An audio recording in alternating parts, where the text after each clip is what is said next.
இறை வார்த்தை மத்தேயு நற்செய்தி அதிகாரம் 7 இறைவசனங்கள் 6 மற்றும் 12 முதல் 14 முடிய.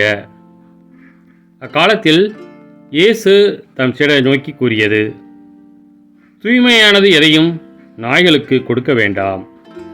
அவை திருப்பி உங்களை கடித்து குதறும்.